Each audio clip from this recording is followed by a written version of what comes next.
This is the Unsung Cinematics Podcast, where we review some of the best kept secrets in TV and film. Your hosts, Stewart and Rastislav, present you with a misunderstood movie to see if it deserves the title of being unsung.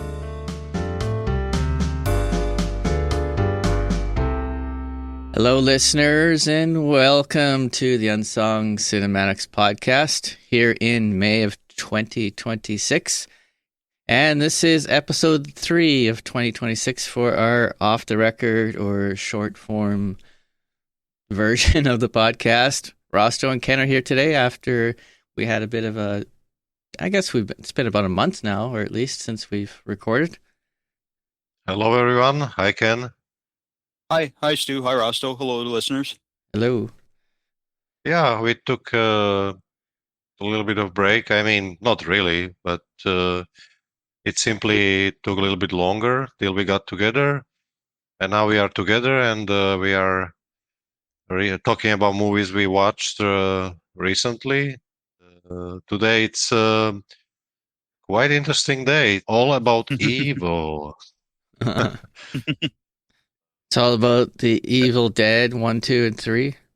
No, just kidding. Well, just kidding. We're not going to torture you again with that. Well, there is a new one. There is a new one coming out in July. So, well, there we go. I'll have to go and see that one. Oh, there you go. I guess this franchise never died, right? Never. No, it's quite alive. Well, I mean, alive in a way. Dead but alive. Alive but dead. Yes. Best way to put it, I guess. Yeah. All right. So I guess our feature for today, Ross is going to be doing it. Yeah, I am featuring actually 2 movies I watched. I dared to compare these 2 features. All about evil, like I said. The one movie, South Korean movie called I Saw the Devil. It's from 2010, and it was directed by Kim Jee-woon. And it's about the movie follows a serial killer who coincidentally kills one of his victims is wife of government secret agent, and basically the whole rest of the movie this government secret agent is following this serial killer, and somehow he himself is becoming a monster who, driven by vengeance, keeps hurting this serial killer and keeps chasing him. He always plants a device to this serial killer, so he always knows where he is. Many times he actually saves his another possible victim, and at the same time he would hurt him some way. He would break his legs or arms, and or he would cut his the legs or something. He would always hurt him in a way that he would slow down his escape and keeps hurting him. So basically his goal to achieve is practically not to kill him, but to always keep hurting him until he comes to the point that I guess he would give up, or so he would feel the same fear like his victims, etc., etc. And the secret agent, the widower, he's basically feeding his vengeance, feeding his desire to hurt this serial killer.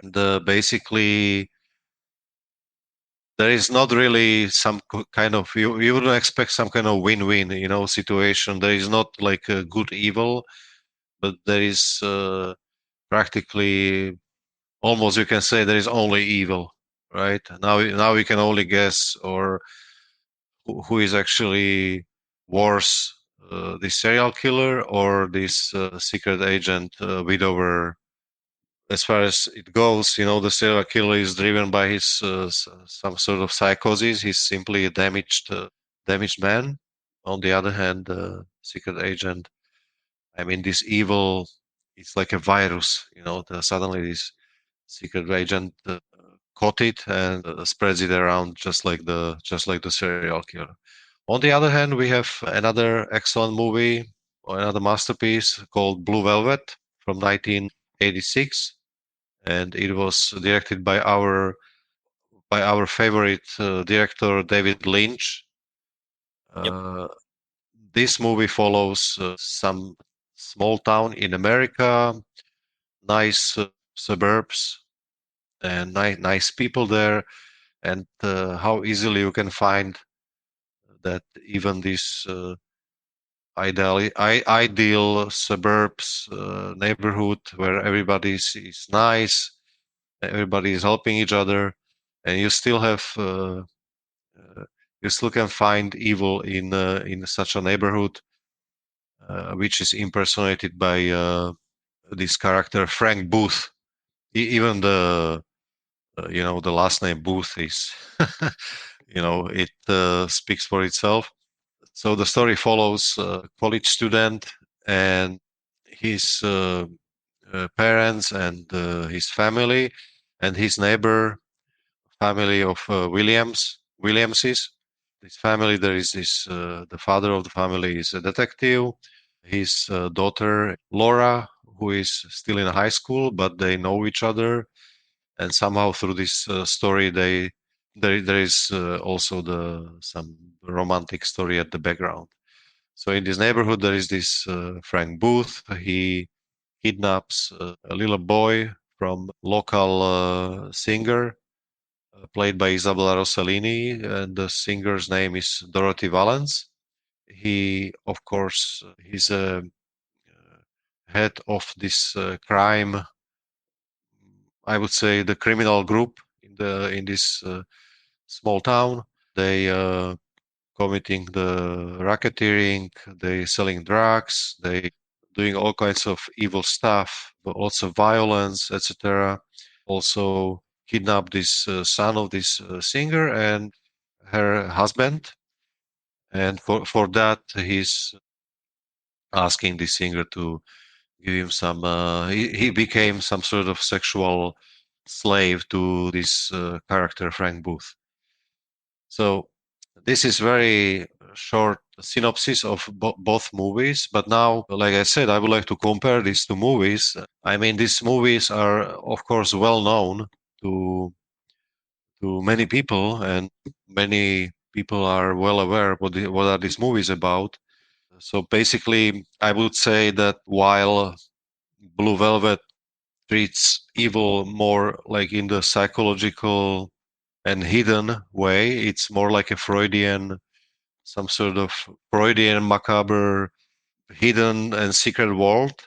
On the other hand, evil in I Saw the Devil is basically in the plain sight. You can also see that while in Blue Velvet, the protagonists are saved before this evil. They are not getting this disease. They are not getting evil themselves. On the other hand, in I Saw the Devil, evil is very infectious and corrupts the soul through the vengeance, basically. Also, in the Blue Velvet, the evil is hidden. It's hidden underneath of some sort of politeness and maybe very shallow politeness and courtesy, but it's also very perverted and surreal almost and psychopathic. On the other hand, the evil in I Saw the Devil, it's very chaotic and it's displayed more like a physical force, very viral and Maybe more cartoonish. Maybe, yeah. In I Saw the Devil, it's you're right. It's more cartoonish and it just punches you to the face like a viewer. Mm-hmm. On the other hand, Blue Velvet is more mysterious. Also, the narrative on Blue Velvet, it focuses more on like some kind of loss of innocence, because this girl Sandy, who sort of cooperates with Jeffrey, this character Jeffrey, who are trying to catch this. I mean, they're like amateur detectives, so to speak, or they're trying to capture it, but at the same time they are losing their innocence. Now they are clearly seeing that this town is not so safe, and there is lots of evil. On the other hand, I saw the devil. It's more about the futility and again, I say that again, revenge. Also visually, I would like to say a few words. Blue Velvet, it's typical David Lynch movie, of course. So everything is like dreamlike. You clearly see that the town is sunlit and bright and nice, and white picket fence and nice houses. On the other hand, when you have these scenes with Frank Booth and his friends, everything is dark and neon lit and sort of evilish and almost sickening. On the other hand, visuals in I Saw the Devil are hyper violent. You can see the kicks and the cuts, and everything is on plain sight. You can clearly see it, and it's very graphic, bloody. I would say almost tiring, As Korean films tend to be when they're intense like that. Yeah, exactly. You're almost tired when you finish that movie. So yeah, just to conclude my speech, I would say that evil can be somehow repressed, and this is almost biblical. I like in Blue Velvet, you can fight with the evil, you can even repress the evil, but evil still finds the way how to reappear or appear again, even when there is a sunny day with lots of goodness, etc. It's very fragile, and you have to fight for it. On the other hand, I Saw the Devil. So as for the I Saw the Devil, evil basically wins. So I Saw the Devil, because evil is in this movie. Evil is like a virus. Basically, it destroys everybody around you. The serial killer represents pure devil, and this devil actually is contagious, and the secret agent kind of swallowed by this evil, and practically no one wins. You finish watching and you are still not really satisfied or happy. It leaves you with the really not really good aftertaste. So that's my take on these two movies, and of course I highly recommend you to watch this, but be in the right frame of mind. Mm-hmm. You be in a right frame of mind, and think about it. Right. Mm-hmm. So I Saw the Devil from 2010 and Blue Velvet from 1986. Both of them highly rated on IMDb in the high 7s out of 10. So yeah, check those out if you're in the mood for that kind of evilness, I guess. Yeah. Yeah, go for it. All right, so that brings me to, I guess we'll start with our grader picks, me and Ken. So my grader pick is Dangerous Animals from 2025, 2026. I'll just get through some of the specs quickly here. So IMDb is rating it at 6.4 out of 10 with a Metascore of 65. It has a rating of 14A for violence and swearing, and I pretty much confirmed that in the film. It is a psychological horror directed by Sean Byrne, and the main actors are Hassie Harrison as Zafir, Courtney as Bruce Tucker, and Josh Houston as Moses Markley. And I believe Rasto actually watched this film, so he may comment a little bit. I did indeed. I'm just waiting for your comments, and then I will jump in. Yeah. So anyways, Zafir, she's the main character in the film, and what I would call a typical Australian free-spirited surfer who basically has no cares in her life, and she lives out of her van. Now, she goes on one of her late-night escapades, and she meets up with a younger fellow named Moses, who happens to be from a fairly well-off family, I would assume. He doesn't really go into the details of the family life, but it does seem that he has money. Initially, they were button heads when they first meet in I guess it was a parking lot or something. But anyways, she kind of wrote him off right away. They ended up hitting it off because she saw a surfboard in the back of his vehicle. And so they go back to his place. Well, they go back to her temporary place, I guess. Or I don't even know where they ended up. They ended up at some apartment somewhere, which maybe was a little bit of a... Well, it was Moses' apartment. It was? Okay. So it was his apartment anyways, and they have a little fling or an affair or whatever you want to call it, and she leaves in the middle of the night because she doesn't want to stick around and get romantically involved with him, and this is probably around 5 o'clock in the morning. She decides to go out surfing in the early morning, and Moses was a little bit off-put by this, and he's kind of saying, well, I'd like to continue this, and well, I'm going surfing, and she's like, if you want to come, that's up to you, but I don't care either way, basically. So she goes off, and before she even gets to surf, she's in a parking lot early in the morning, and it's pretty dark out still.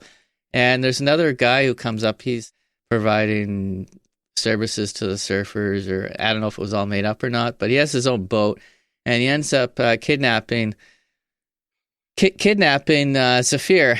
So she's dragged onto this boat. It's a fairly large boat, actually. It has its own miniature galley and fairly substantial motor. It's a fishing boat, I guess. So maybe up to 10 to 15 people are able to comfortably utilize the boat. But he's the only one that actually owns the boat. And it's quite old by the looks of it. It's a little bit rusty and kind of dark.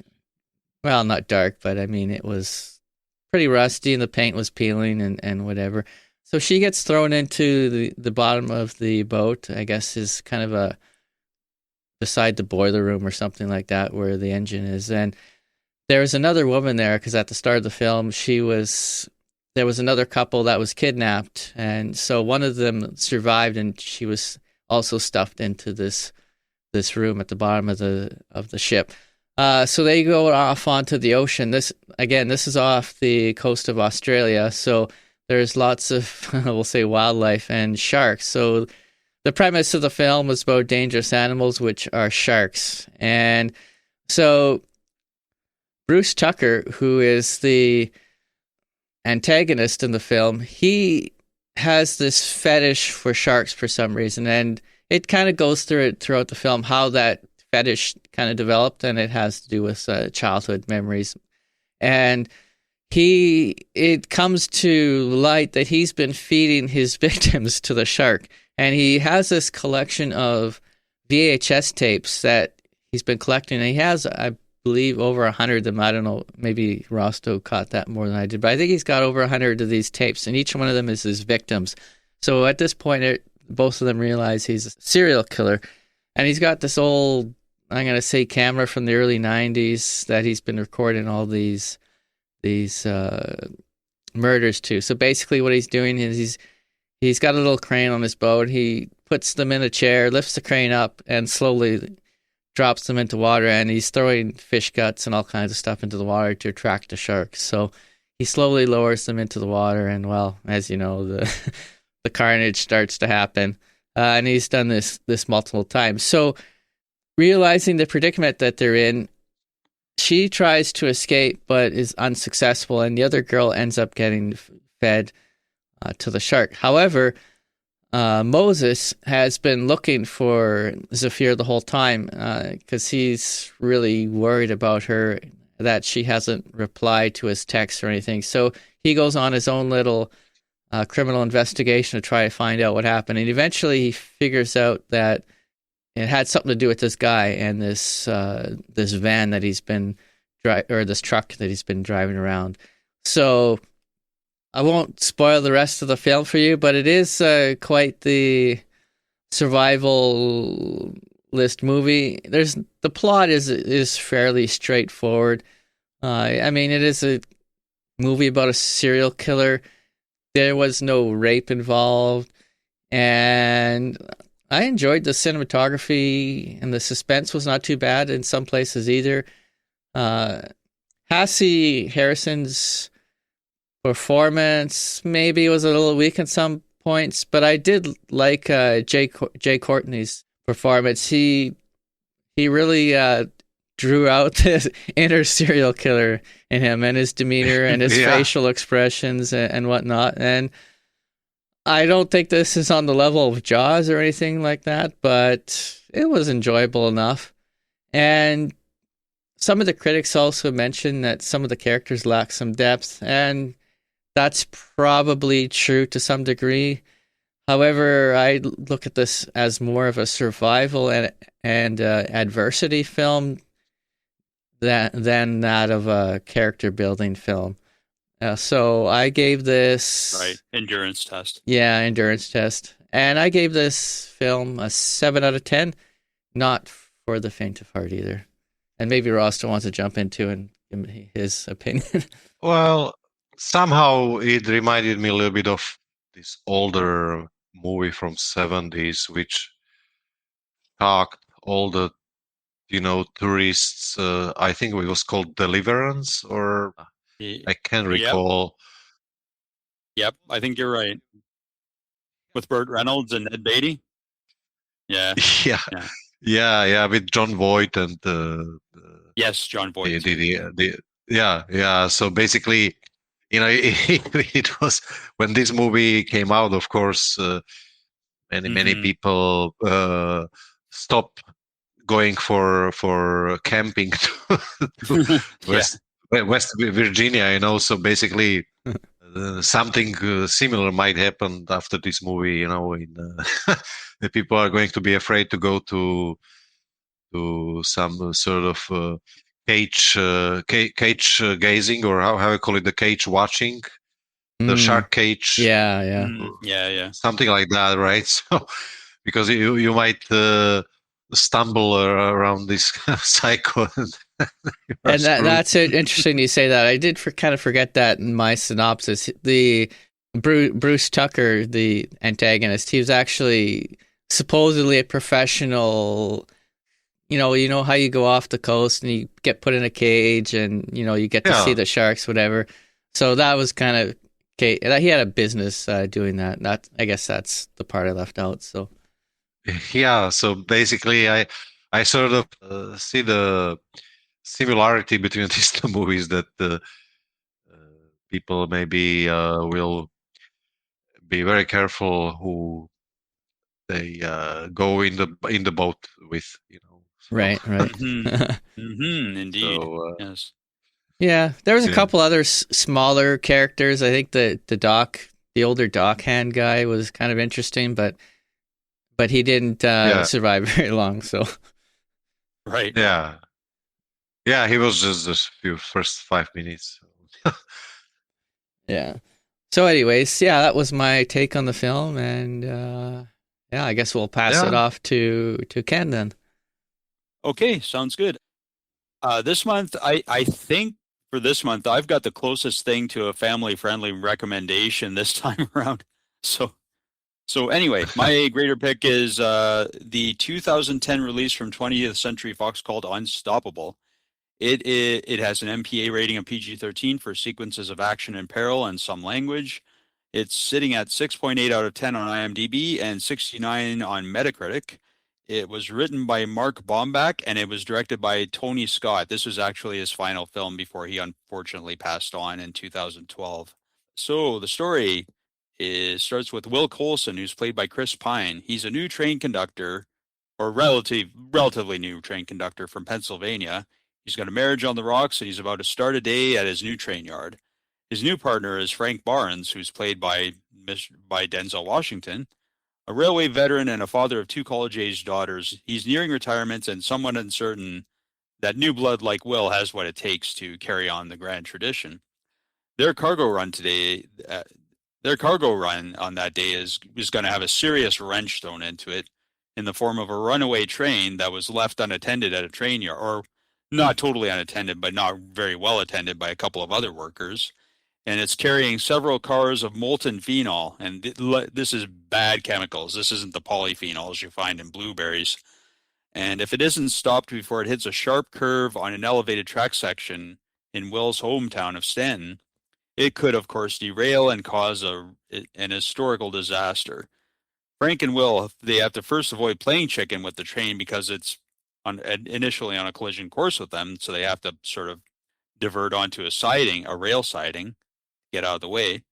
Then they have to slam the thing into their engine into reverse and try to catch up so that they can hook their engine onto the runaway and apply counterforce to slow the train down.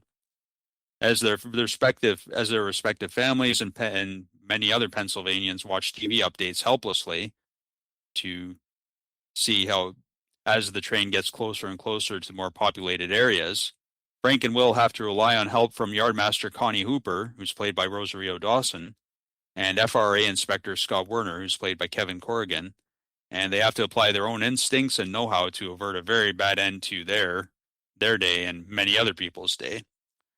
So this is basically a throwback to big disaster pictures of the 1970s and 1980s. But as with many other Tony Scott films, it's got much flashier camera work. This isn't a Speed clone, I hope. No, well, no, it's not a clone. I mean, it's like in Speed, they're trying to prevent the bus from slowing down, but in this one, they're trying their best to slow the train down so it doesn't derail. Okay. So, I mean, it's similar in that, there are, vehicles that could careen off course and cause a lot of damage. Right. Okay. But it's not really a law enforcement picture like Speed is. It's more of a ordinary working man sort of action picture, I guess you could say, or disaster film. Okay. Yeah. So it definitely stretches credibility at a few points during the film, but I thought it was pretty entertaining, and it is actually based on an incident that took place in 2001.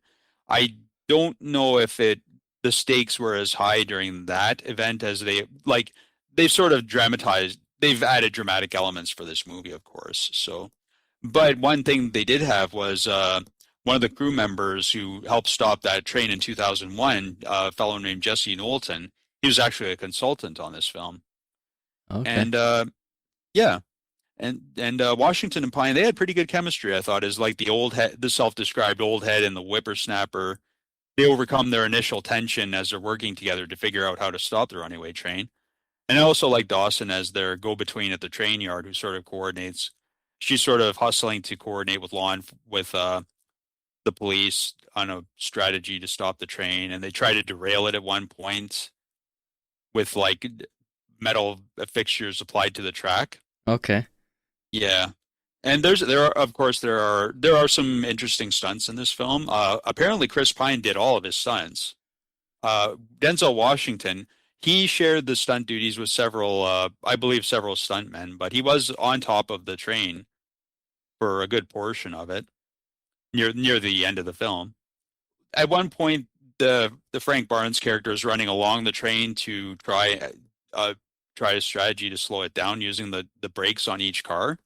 Okay. And there is a sequence where his character is running atop the train cars, and I believe Washington and I mean, it was interesting. That was fun to watch for sure. Yeah. And of course, he and the stuntmen, they had safety wires to make sure of their safety. But it's still, I mean, it's an interesting sequence to watch. And did he have to jump or duck under any girders or anything, or support beams? No, he was jumping from car to car though. Okay, all right. So yeah, he was. I saw the movie. Oh, okay. I was also enjoying it. Yeah. No, it's nothing. It's nothing like that. Like you said, It speed. just sounds worse than it actually is, I think. No. This was really about. It was. This movie was almost technical. Like you know, all those Yeah, true. Yeah. mechanics and. Okay, yeah. It wasn't like it was still action movie, but not in a sense of some. It was basically fight between the machine and That's right. humanity. I would say, it's Oh, Yep. so Man maybe versus this is a external film I force. would Yeah. enjoy then. Yeah, oh I yeah, think you. Yeah, I think you would. I think you would enjoy it, Stu. Like I said, it stretches credibility at a couple of points in the film, but I mean, it's at that point you're sort of along for the ride or you're not, right? You're along for the ride. Yeah, so to speak. Yeah, yeah. yeah, You know, the script itself has there's some stereotypes like the eccentric characters and lazy, never do well stereotypes, but I thought the relationship between Washington and Pine made up for that Okay. because they have a few nice moments of getting relating to each other Mhm.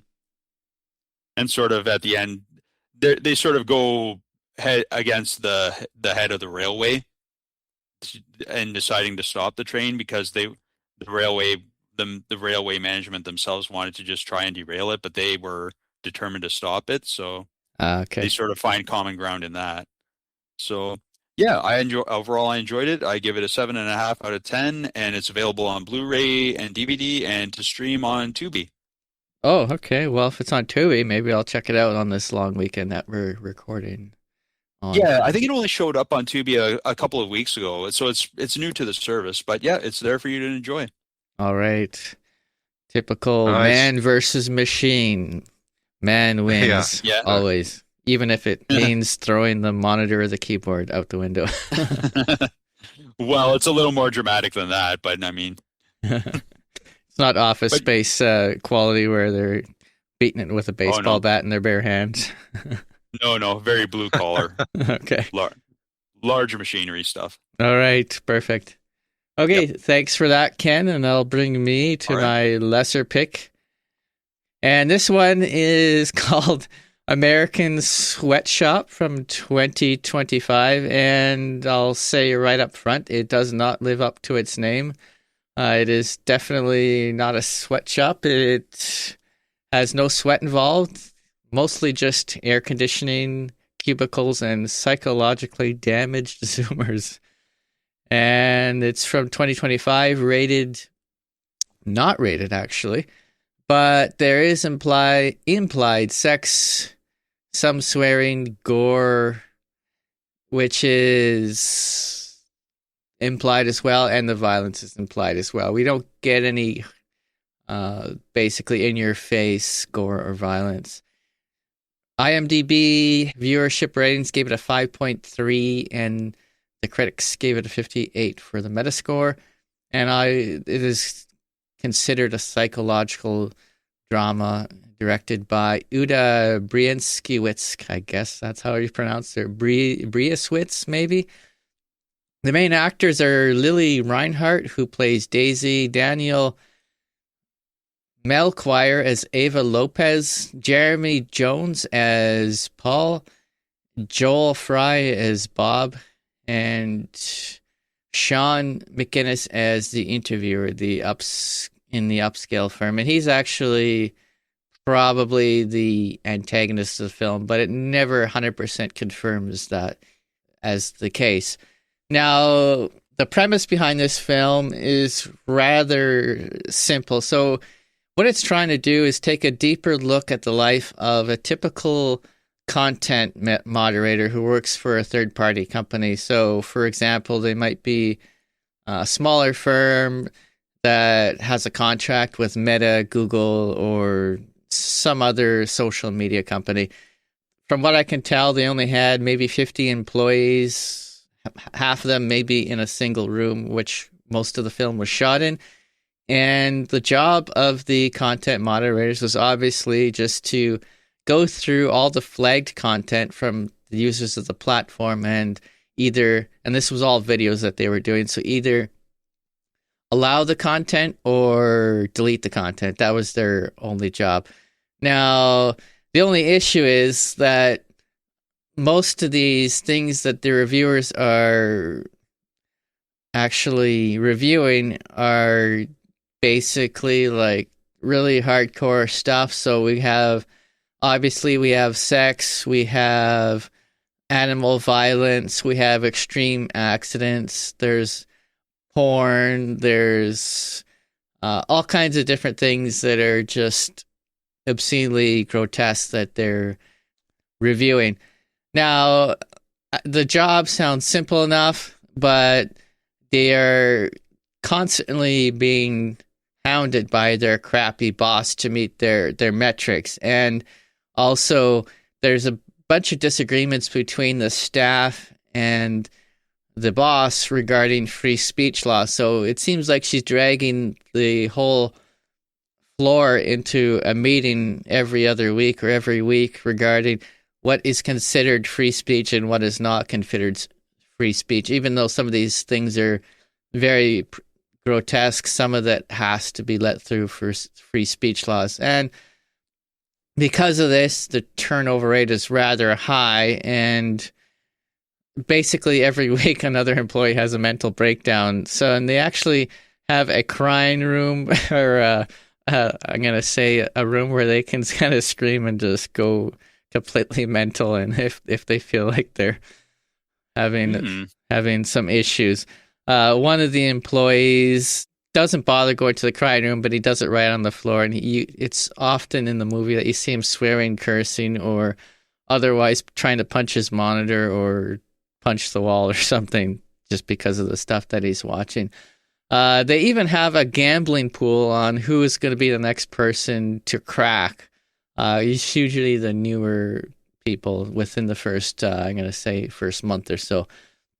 So Daisy is the main character, and she's been on the job for 6 months and comes across a video that seems like genital mutilation and a possible murder. It's in what looks like a dark factory. She becomes obsessed with finding out where this happened and who was involved with it. And this is the main plot of the film. She embarks on a mission to seek justice for the woman in the video. She ends up getting in trouble on multiple occasions because of her little, I'm going to say, side quest to try to find justice for her. And she ends up stumbling after researching and trying to find out, and through some dark alley, dark web type of things, that she's trying to find out where this film came from, or this clip came from. She ends up at a professional porn studio, and we're not 100% sure if this is a fake porn studio or not. However, they have all the lights set up, all the equipment, and there's a sole man who works there who may or may not be one of the perpetrators of this possible crime. Her other co-worker is a bit of a maverick, always pushing the boundaries in the workplace. Same guy who likes to throw around furniture, who ends up helping her out a little bit, because a big chunk of this film is the two of them and even a third person sitting outside during breaks. And this is in Florida, so they have this, I'm going to say it's like a pond in the back of their workplace where the crocodiles seem to, I don't know, just like to hang out, I guess. So they like to have their little talks outside in the sunny Florida. And the other coworker, who is an Asian coworker, he is sort of a hacker, technology, IT type, and he can't find work in his regular career, so this is how he ended up here in this job. And I won't spoil the rest of the film, but I found that the concept of the film was actually quite interesting, but the delivery was less than stellar, and the final scenes were very messy and not well thought out. The main issue I had was that the film never wrapped up the loose ends, and all the implications and the foreshadowing that they did in the film never came to resolve if the actual clip that she was investigating was actually real or not. I found also that the film was overly obsessed with freedom of speech laws, which doesn't seem all that accurate considering all the social media platforms that are big today seem to be very anti-free speech and will basically just moderate whatever the hell they want and to whatever benefits them that current day or week or year. And the other elephant in the room was that this film was shot with all American workers, which I think is kind of laughable because we know that most of the content moderators are outsourced to other questionable countries. And the other thing I found about the film that wasn't that great was that it lacked any real suspense. And so all that psychological drama that was supposed to happen was more like just what felt like angsty teenagers just not being able to cope with what they were watching on the video that particular day. And I'll just say there was a lot of drooling on the keyboard, so...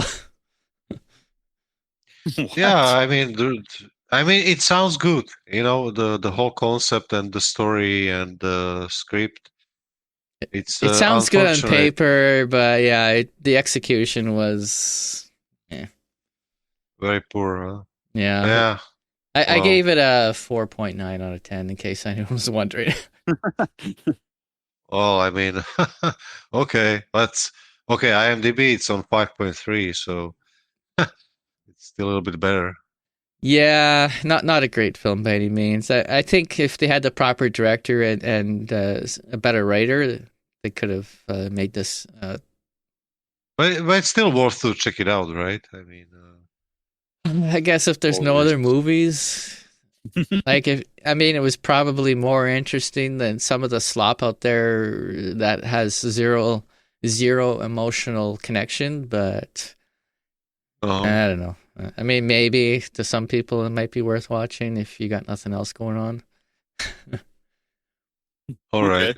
Well, why don't you go watch it, Rasto, and maybe you'll have a different opinion. But yeah, I can try. And for our next off the record, you can just maybe say something at the very end and tell me if you agree with my assessment. Like point counterpoint sort of thing.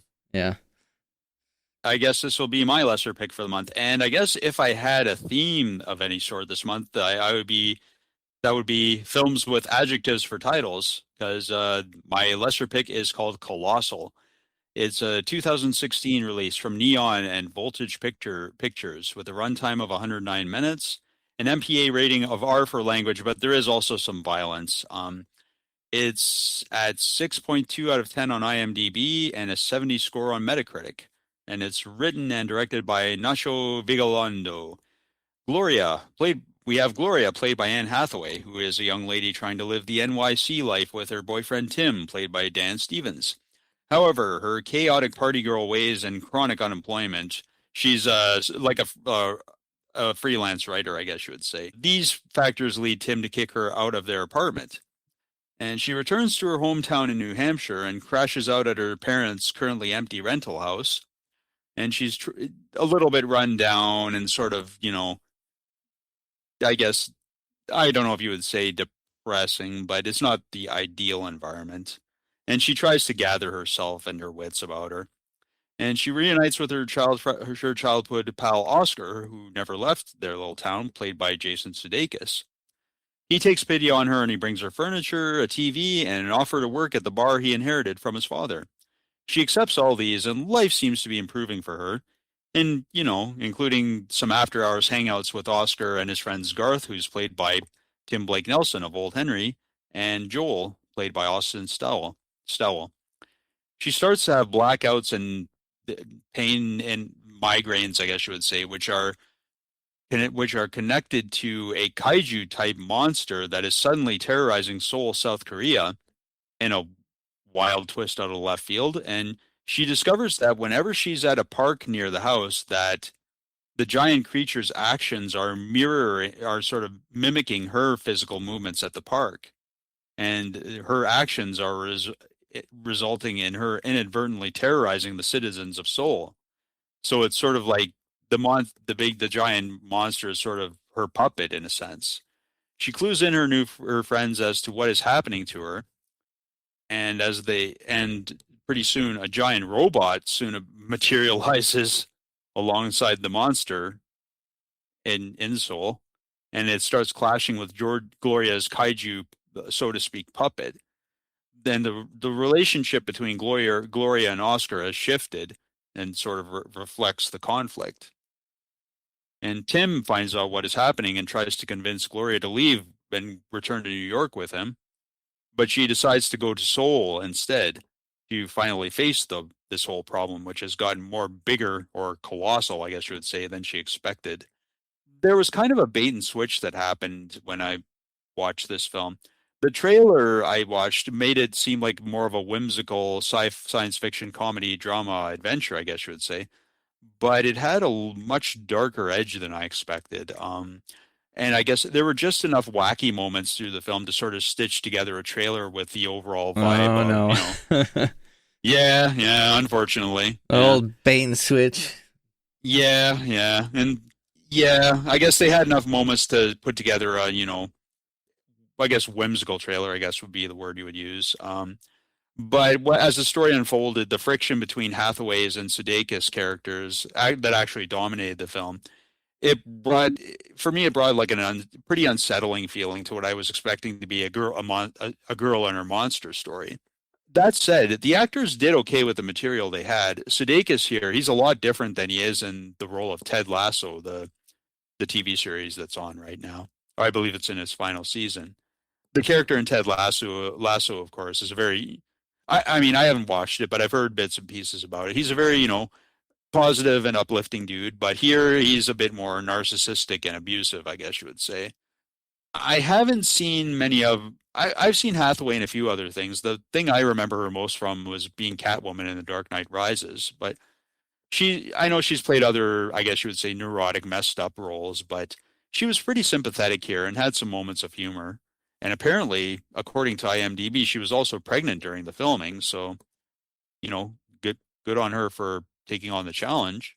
But the story was disappointing. It had potential to be madcap and amusing, but Vigalondo, he took a different approach and reflecting on how people can abuse the power they have and abuse people they have relationships with.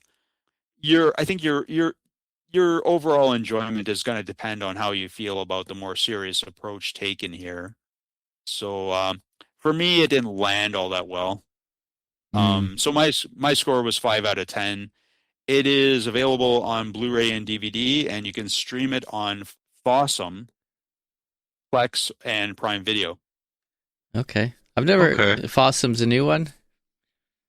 It's been around a little while. I found it on Roku randomly. It's just like it's the same sort of idea as Tubi and Plex. Right. It's basically, and you'll find a lot of crossover with their selections. I think the selection on Fossum is supposed to mean free, awesome movies. So that's why they sort of just combined the words and just made it Fossum. Okay.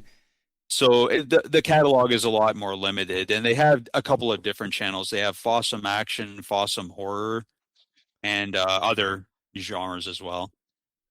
So they sort of split it. What Tubi kind of throws all together into different categories, Fossum has different different channels for different genres. All right. I do have a sort of a not quite dishonorable mention, but not necessarily an honorable mention. Not last night, the night before, I watched I guess it's supposed to be season 3 or the finale to Good Omens, the TV series. I think I might have talked about it in the past, maybe already 4 or 5 years ago now. But anyway, so this was supposed to be a wrap up to, I guess, season 2. It was basically an hour and a half long episode. Created by Neil Gaiman, as you know, we've done in the past. And it didn't wrap it up very well. I'll just say it did wrap it up. There was closure, but I think maybe he got cut or it wasn't producing the numbers that Amazon wanted. And so they had to throw something together maybe that wasn't quite to the novel. I don't know how close it was to the novel, to tell you the truth, but I would hope that Neil Gaiman didn't... was pressured into certain things to wrap it up. So we'll leave it at that. But the ending was quite disappointing.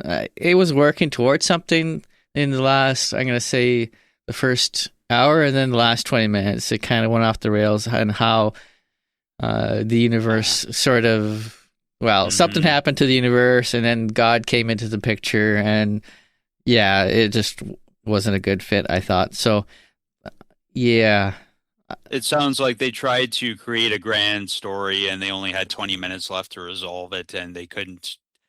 It was just too much scope to fix up in 20 minutes from the sound of it. Yeah, and it almost seems like he might have Right. been being pressured by some of the executives to insert some other messaging in it as well. So it was unfortunate because I kind of enjoyed it, and it was kind of hard to get back into it at first because it was like, so the first season came out in 2019, and then the second season was 2023. So these are huge gaps in between the seasons, and then 2026. Right. So, you've forgotten everything that's happened in season 2 already. So, yeah.